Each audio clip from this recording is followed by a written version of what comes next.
Página 34. Filosofía, darwinismo y evolución. Capítulo 2. La selección natural y su papel causal en la generación de la forma. Maximiliano Martínez.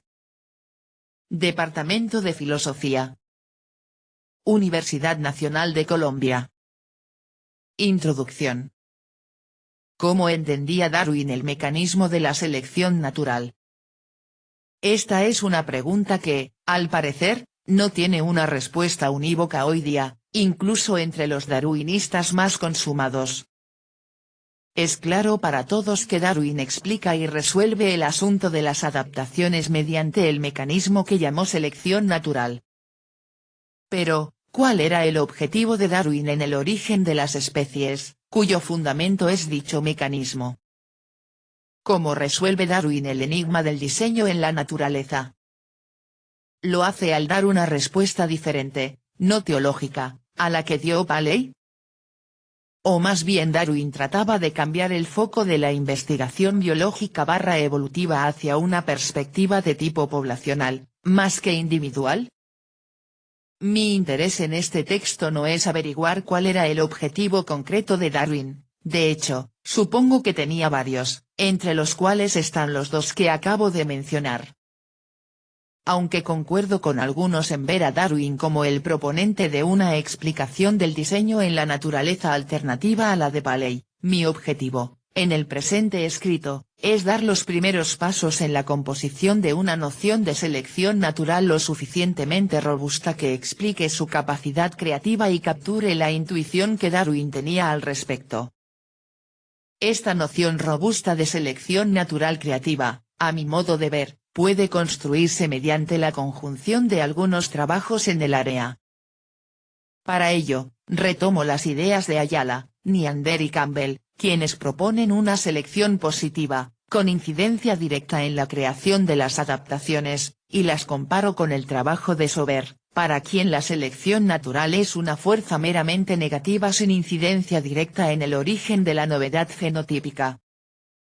Al final, mencionaré qué tipo de utilidad tiene el presente trabajo para el debate actual en la filosofía de la biología. 2. La selección natural y la generación de la novedad fenotípica, el debate. En una discusión en varios números del The British Journal for the Philosophy of Science, en el año de 1995, los filósofos Karen Neander y Elliot Sauber se enfrascaron en una disputa con respecto al papel causal jugado por la selección natural en la conformación fenotípica de los organismos. Esta discusión puede remontarse a unos años atrás, cuando Neander, 1988, examina críticamente la noción de selección natural expuesta por Sauber en su célebre The Nature of Selection, 1984. En este último, Sauber defiende una idea conservadora de la selección natural como fuerza negativa sin incidencia en la formación de las novedades fenotípicas. Para Neander, por el contrario, la selección natural es una fuerza positiva con un rol causal directo en la formación de los rasgos de los organismos. Fuertemente influenciada por los trabajos de Francisco Ayala, Neander intenta deslegitimar la propuesta de Sauber, la cual atribuye también a Cummins y Dretske, llevándola a realizar un trabajo conceptualmente muy elaborado con respecto a la forma en que opera el mecanismo de selección natural. Veamos, como primera medida, en qué consiste la visión de la selección negativa, expuesta principalmente por Sauber. Más adelante examinaremos el enfoque positivo. 3. La visión negativa de la selección natural. Sauber distingue tres tareas explicativas para una teoría de la evolución que quiera dar cuenta de la diversidad orgánica. Podemos preguntarnos por el desarrollo individual de una adaptación, podemos preguntarnos por la persistencia, en tiempo evolutivo, de una adaptación y podemos preguntarnos por el origen, creación, de una adaptación. Para explicar el desarrollo individual de un rasgo, adaptación, debemos acudir al proceso ontogenético mediante el cual llegamos a tener dicho rasgo. Para explicar la persistencia de un rasgo necesitamos determinar las causas por las cuales los individuos con dicho rasgo prosperaron y persistieron desde el pasado sobre individuos que no poseían dicho rasgo. Para explicar el origen de un rasgo debemos explicar los procesos mediante los cuales se origina o emerge el plan genético que codifica para dicho rasgo. Según Sober, de esos tres tipos de tareas explicativas solo la segunda, la pregunta por la persistencia, es respondida por la selección natural. La selección natural explica por qué un rasgo persiste sobre otros, no explica ni el desarrollo ontogenético de estos mismos ni mucho menos su creación u origen. Neander, por el contrario, argumentará, como veremos más adelante, que la selección natural sí explica el origen de las adaptaciones. A la base del papel explicativo otorgado a la selección natural por Sober, se encuentra una noción particular de la misma. Y es que para Sober, la selección natural es una fuerza estrictamente negativa que opera simplemente eliminando a los individuos menos aptos, seleccionando, por ende, a los más aptos, que resultan serlo por las adaptaciones que tienen. Esto lo lleva a proponer una lectura de Darwin, a mi modo de ver, alejada de la usual. Según Sober, la revolución darwiniana consiste en cambiar de contexto a la pregunta por las adaptaciones, se trata de explicar su persistencia, no su origen. Para Sober, Darwin resuelve el asunto de las adaptaciones al explicar por qué los organismos que existen, persisten, son aquellos que poseen ciertas adaptaciones. Es un error pensar que Darwin resuelve el asunto al explicar cómo se originan en los individuos las adaptaciones que tienen. Así, siguiendo a Sober, no es que Darwin esté proponiendo una respuesta naturalista a la pregunta de Paley, pregunta por la creación, lo que hace es plantear una nueva concepción acerca del tipo de preguntas que deben ser respondidas con relación a la diversidad, preguntas por la persistencia. La selección natural no explica por qué yo tengo un pulgar oponible, en vez de no tenerlo. Este hecho cae bajo el ámbito de los mecanismos de la herencia. Hay solo dos tipos de hechos que la selección natural puede explicar al nivel individual. Puede explicar por qué los organismos particulares sobreviven y por qué gozan de cierto grado de éxito reproductivo. Pero las propiedades fenotípicas y genotípicas de los individuos, propiedades morfológicas, fisiológicas y conductuales caen fuera del dominio propio de la selección natural. Sober, 1984, 1993, 152. Veamos lo que hay en la 3W respecto a genotipo y fenotipo. El genotipo es el conjunto de los genes y la información genética que conforman a un individuo de cualquier especie. El genotipo se transmite de generación en generación. Por otro lado, el fenotipo es la expresión en forma física de las características de un individuo de cualquier especie. Comparación entre genotipo y fenotipo. https://evolution.berkeley.edu/ comparación entre genotipo y fenotipo /. El genotipo de un organismo es el conjunto de sus genes. Su fenotipo son todas sus características observables y en ellas influyen tanto su genotipo como el ambiente. Por lo tanto, cuando definimos la evolución, en realidad nos ocupamos de los cambios, de generación en generación, en los genotipos que forman una población.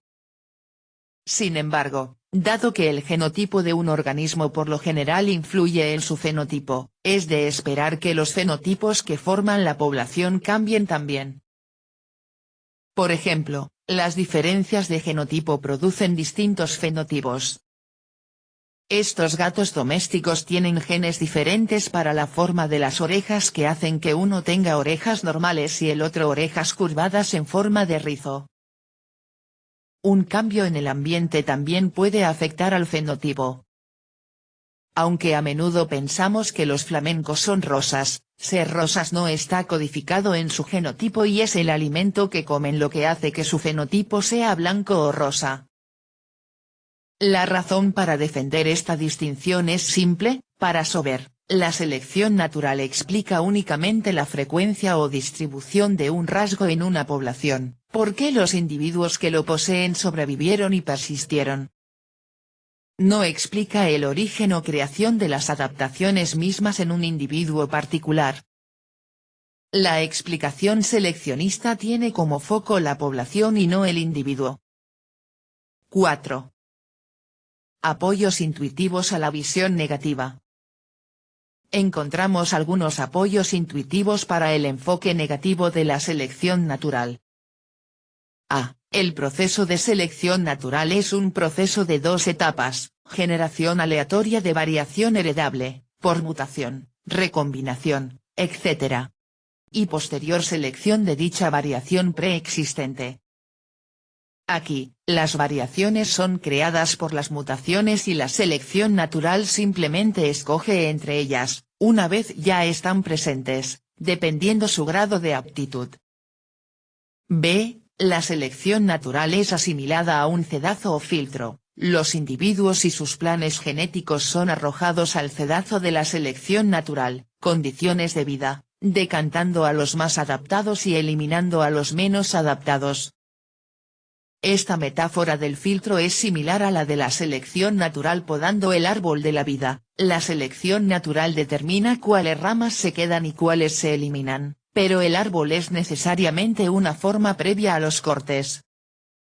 Es posible pensar en un mundo donde coexistieran todas las especies, tanto las actuales como las que ya fueron eliminadas. No habría habido proceso de selección en dicho mundo.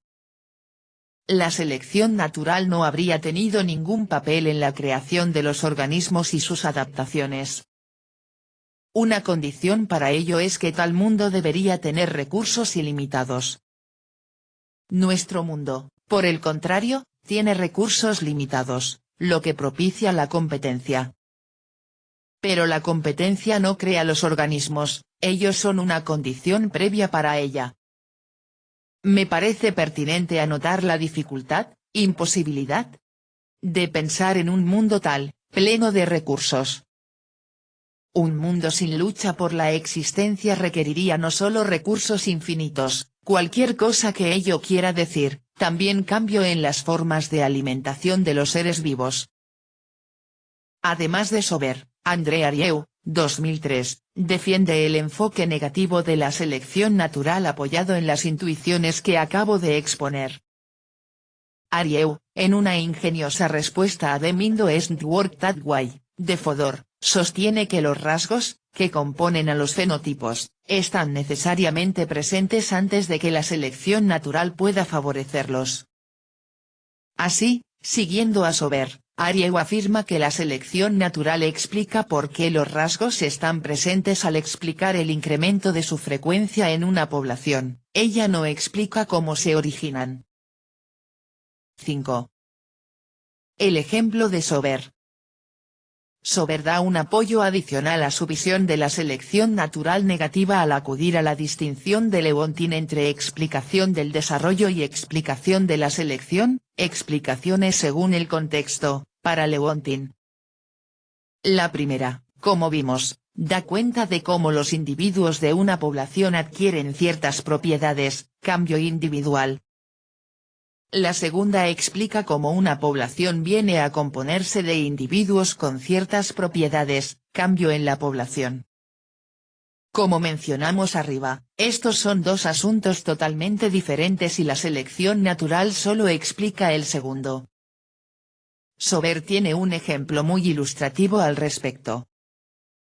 Nos dice que imaginemos un salón de clases, salón C, en donde hay 10 niños, los cuales todos están en un nivel de lectura 3.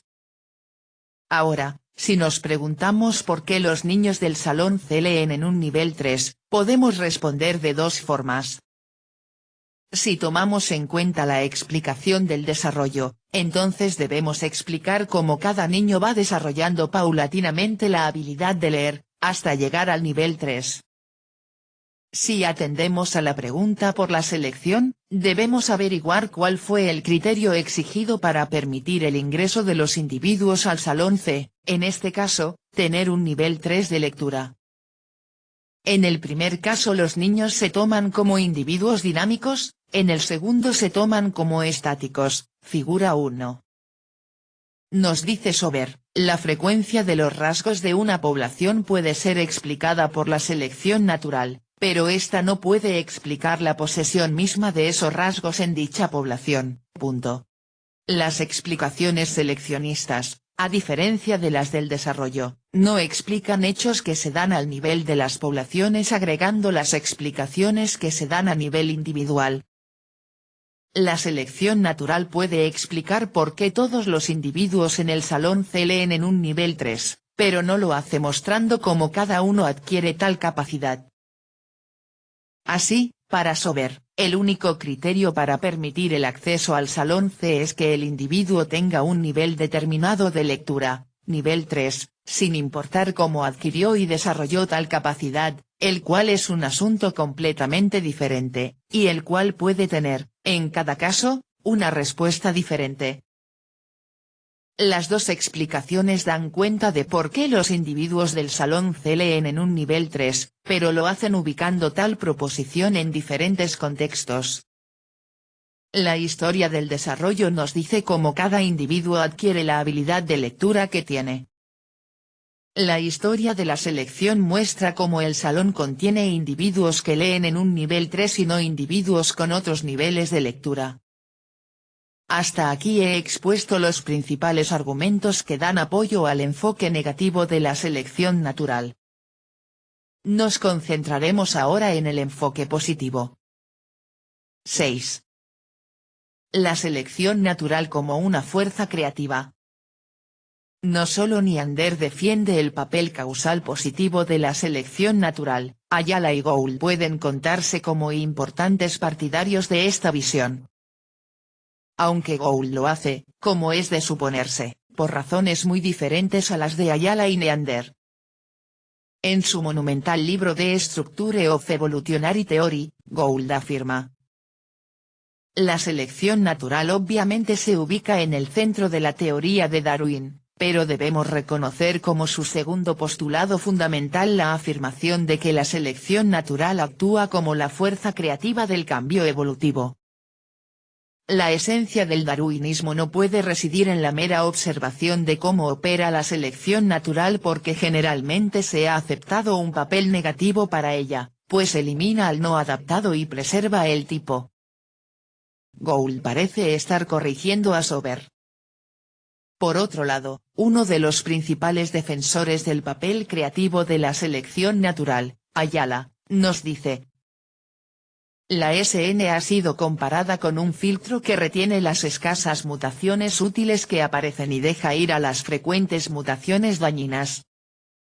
La selección natural actúa de esa manera, pero es mucho más que un mero proceso negativo, puesto que es capaz de generar novedad e incrementar la probabilidad de ciertas combinaciones genéticas que de otra manera serían extremadamente improbables. La selección natural es, en este sentido, creativa. Usualmente, Ayala ilustra dicho papel creativo, la generación de la novedad, a partir del siguiente ejemplo.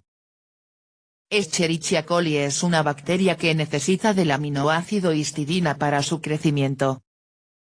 Si arrojamos unas cuantas bacterias a 1 cc de histidina, estas se multiplicarán y tendremos, en un par de horas, de 2 a 3 billones. En dicha bacteria, mutaciones esporádicas de resistencia al antibiótico streptomicina ocurren en el orden de 1 en cada 100 millones.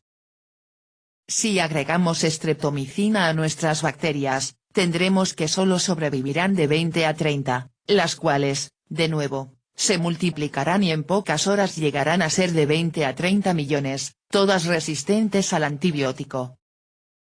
Asimismo, mutaciones esporádicas de Escherichia coli con capacidad para crecer sin histidina ocurren en el orden de 4 en 100 millones. Si trasladamos ahora nuestras bacterias a un medio sin histidina, solo sobrevivirán unas 100.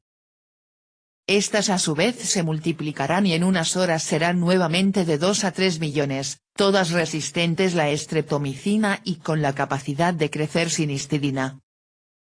De esta manera, mientras que la probabilidad de que las dos mutaciones ocurran espontáneamente en la misma bacteria es de 4 en 10 millones de billones, la selección natural ha producido bacterias con tales características en solo 2 pasos.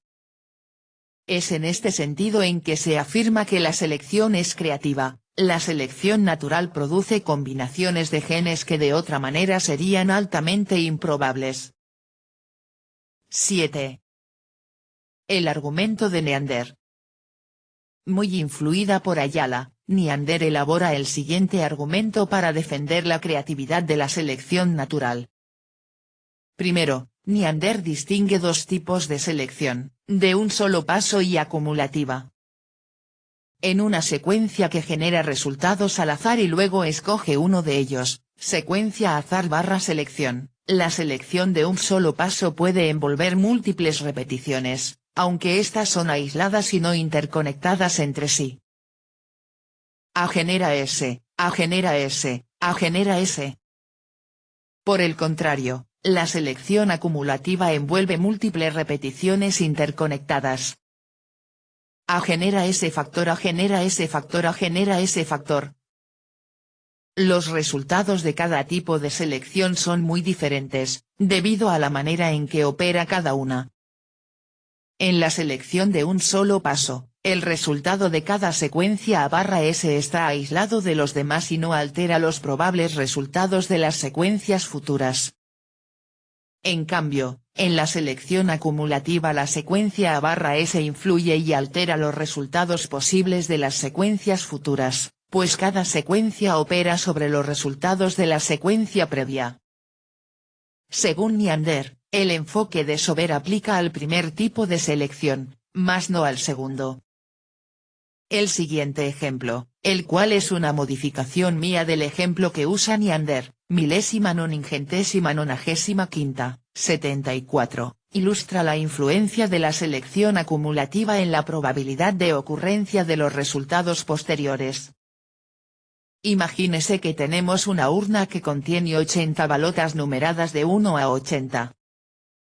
En el fondo de la urna hay 8 hoyos con los números 10, 20, 30, 40, 50, 60, 70 y 80, en donde, tras un giro de la urna, deben caer las respectivas balotas cuyos números concuerden, es decir, la balota con el número 10 en el hoyo 10, la 20 en el hoyo 20, etc.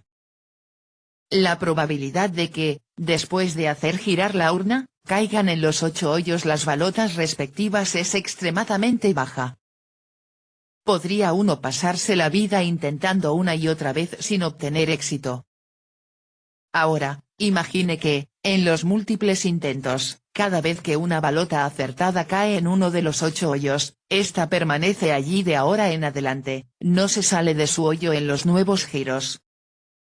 De esta manera, tras múltiples giros, la probabilidad de llenar los 8 hoyos con las balotas respectivas va, paulatinamente, aumentando considerablemente, ver figura 2. ¿Cómo se relaciona este ejemplo con el proceso de selección natural? Según Neander, la versión de selección natural de Sober tiene como base la selección de un solo paso, en donde la mutación es seguida de selección, e ignora la selección acumulativa, cuando la selección es seguida por posterior mutación o recombinación. El punto es que, para Neander, la selección natural opera como la selección acumulativa, no como la de un solo paso. En la naturaleza, un proceso de selección precedente puede alterar en gran medida la probabilidad de ocurrencia de resultados posteriores, traducidos en frecuencias génicas subsiguientes. Esta incidencia de la selección natural en los subsiguientes procesos de selección es posible gracias al mecanismo de la herencia. Neander adicionalmente, se vale del siguiente razonamiento, ver también Lewens 2004, 33, imaginemos que tenemos tres tipos de protoojos, G1, G2 y G3. G3 es levemente mejor que G2 y G2 levemente mejor que G1. G1 es genéticamente más cercano a G2 que a G3 y G2 se encuentra a la misma distancia genética de G1 y G3. Ahora, si en una población de estrictamente individuos con G1 uno de ellos muta hacia G2, haciendo que tras varias generaciones el rasgo G2 se fije y desplace a G1, entonces la selección natural, al haber escogido y permitido que se fijara G2 debido a su mayor grado de aptitud, ha incrementado enormemente la posibilidad de que aparezca G3. Pues G3 es más cercano a G2 que a G1.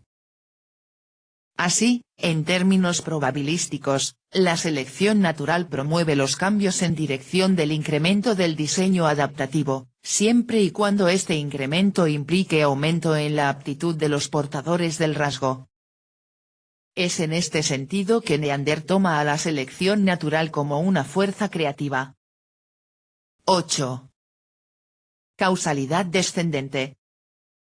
Podemos conectar el trabajo de Neander con algunas ideas de causalidad descendente, downward causation, las cuales pueden reforzar el argumento de la selección natural creativa.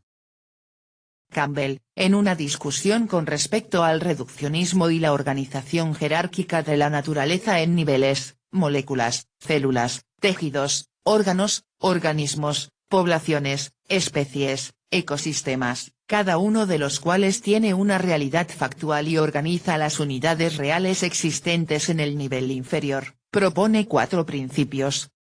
1. Todos los procesos de niveles superiores están restringidos por y actúan en conformidad con las leyes de los niveles inferiores. 2. Los alcances teleonómicos de los niveles superiores requieren mecanismos y procesos específicos de los niveles inferiores. 3. La evolución biológica encuentra leyes que no son descritas por las leyes de la física y la química inorgánica, y las cuales no podrán ser descritas en el futuro por sustitutos de ellos. 4. Principio de causalidad descendente, donde opera la selección natural, en un nivel superior de organización, a través de la vida y muerte de las entidades en dicho nivel. Las leyes de este sistema selectivo de nivel superior determinan en parte la distribución de los eventos y sustancias del nivel inferior. Todo proceso en un nivel inferior de una jerarquía está restringido y actúa en conformidad con las leyes de los niveles superiores. De acuerdo con lo anterior, para Campbell, a diferencia de cómo es entendida usualmente en las discusiones filosóficas y por el sentido común, la causalidad es descendente cuando lapsos substanciales de tiempo, agrupando numerosas generaciones reproductivas, son tomados como un instante. Popper, a su vez, nos dice que podemos hablar de causalidad descendente donde quiera que una superestructura afecte causalmente a su subestructura. Para Popper, la selección natural de variantes azarosas produce un efecto descendente en el organismo concreto, el cual se puede amplificar mediante una larga secuencia de generaciones vinculadas por la herencia. Una variante azarosa se acepta cuando encaja en la estructura del nivel superior, de otra manera es rechazada. Ahora, vinculando esta noción de causalidad descendente con las propuestas de Ayala y Neander, podemos decir que los eventos que ocurren en un instante T en un nivel superior determinan las entidades y eventos que aparecerán posteriormente en el nivel inferior. La selección a nivel individual, nivel superior, determina cuál es el material genético, nivel inferior, que prevalecerá y cuál desaparecerá. La causalidad descendente, en este caso, actúa a través de la herencia. Y es precisamente este tipo de causalidad la que le permite a la selección natural influir en el material sobre el cual aparecerá la futura variación, donde ella misma posteriormente operará. La selección natural, al actuar mediante y sobre la acumulación de variaciones y selecciones previas, va canalizando y condicionando las posibles variaciones futuras, promoviendo una tendencia y dirección para estas últimas, dirección adaptativa. 9. Conclusiones. aunque en el texto me limité simplemente a delinear algunas ideas para un desarrollo más detallado en el futuro, a mi modo de ver, podemos extraer algunas conclusiones importantes de lo hasta aquí expuesto. Podemos decir que la selección natural es un proceso de dos pasos, generación aleatoria de variación y posterior selección, no aleatoria, de dicha variación a través de la replicación diferencial. En esto concuerdan las dos visiones, negativa y positiva. Ahora, volviendo al argumento de Neander, si nos enfocamos en una secuencia aislada A/S no explicamos la creación de las secuencias génicas que dan paso a las adaptaciones. Por el contrario, si nos enfocamos en las múltiples relaciones y alteraciones de numerosas secuencias, herencia/causalidad descendente, podemos explicar cómo, en este estricto sentido, la selección natural crea las adaptaciones. Por otro lado, lo expuesto aquí trae algunas consecuencias para el debate actual en filosofía de la biología. Por un lado, se aclara el sentido en que se entiende a la selección natural como fuerza creativa, que capturaría, mediante un mayor refinamiento teórico/empírico, la intuición darwiniana al respecto. Por otro lado, la negación de la selección natural positiva y la consideración exclusiva de la selección natural negativa facilita la aceptación y adopción de explicaciones de la variación y conformación fenotípica diferentes y complementarias a la selección natural, constreñimientos del desarrollo, estructuralismo, autoorganización, etc. Dando paso expedito a la anhelada, en algunos ambientes académicos, integración Evo-Devo. Asimismo, se abre espacio para un minucioso trabajo exegético, y así determinar exactamente cómo el mismo Darwin entendía el papel jugado por la selección natural en la conformación de las adaptaciones, negativo para algunos, positivo para otros. Por último, se dan los primeros pasos para conformar un modelo robusto y elegante de selección natural que pueda ser contrastado y comparado con propuestas alternativas de generación de la forma orgánica, como las que acabo de mencionar. Este último punto, así como el primero, los desarrollo en otro escrito. Página 48.